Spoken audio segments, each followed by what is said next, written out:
The Battle of Sparrsätra, fought between the forces of King Erik XI of Sweden and rebels led by Holmger Knutsson, took place in 1247 near Enköping in Sweden. It occurred during a poorly documented period in Swedish history. As a result, many details are uncertain and conjectural. Although it was not the end of the Folkung rebellion, many scholars consider it to have marked the end of the old order, leading to the Uppland Swedes' loss of the semi-aristocratic status, and to the beginning of taxation by the king. Background: since prehistoric times the Swedes of Uppland had elected the King of Sweden, and the responsibility towards him lay not in paying taxes, but in providing warriors and ships for the Lidang organization. Many scholars consider the reasons for the battle to have been the abolition of the Lidang organization and its replacement with monetary taxes. The people of Uppland also appear to have refused to pay tithes to the church. The Greeks of Västra Gotland had begun to pay tithes in the late 12th century, a decision taken independently of the Swedes.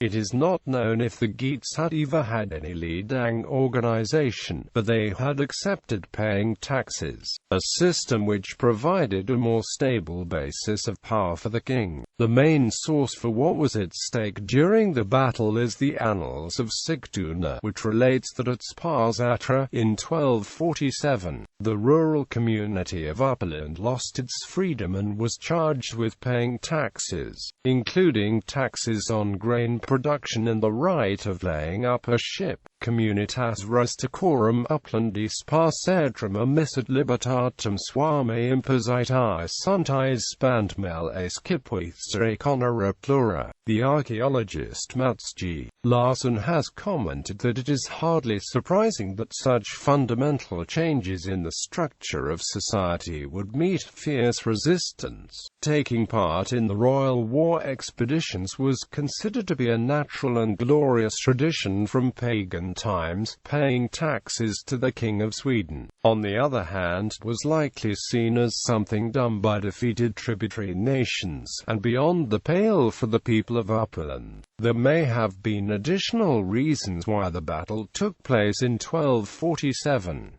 The position of Jarl in Sweden had passed from old Ulf-phase to his younger, and more dynamic cousin Birger Jarl. Moreover, Holmger Knutsson had come of age, and being a son of former King Canute II of Sweden, had his own aspirations to the throne. When Ulf-phase died, Birger Jarl may have felt it was time to deal with Holmger and his allies in Uppland. Location: the battle took place at Sparrsätra, which is located in Uppland north of Enköping. According to tradition, it was fought on waterlogged meadows west of the church of Sparrsätra, but it has been suggested that the rebels had their encampment several kilometers eastwards in Ron, where there are remains of potentially strategic fortifications. Battle: one view holds that this was the first battle where heavy cavalry was used in central Sweden, although such cavalry had appeared a century earlier at the Battle of Folkung in Scania. The professional heavy cavalry fielded by King Erik defeated Holmger's army, which consisted of a public levy. According to the 14th century law of Södermanland, a levied farmer was supposed to be equipped with sword, javelin, lance and helmet. However, it is known that these conscript armies consisted largely of people who had little more than an axe or a sword to fight with. In Snorri Sturluson's King's sagas there are descriptions of battles where the combatants fought with stones. Aftermath: after the battle, Holmger fled north to Gästrikland, but he was soon arrested by the king and the Jarl, who had him beheaded. The Erik chronicles tell that the king took part in the funeral and walked him to the grave, which suggests that the Old Norse code of honoring dead enemies was still alive, although such traditions would later change. Among Upplanders who had lost the leader, Holmger rose to the status of unofficial saint, and only a few years after his execution people would tell of miracles in his name as far south as Denmark.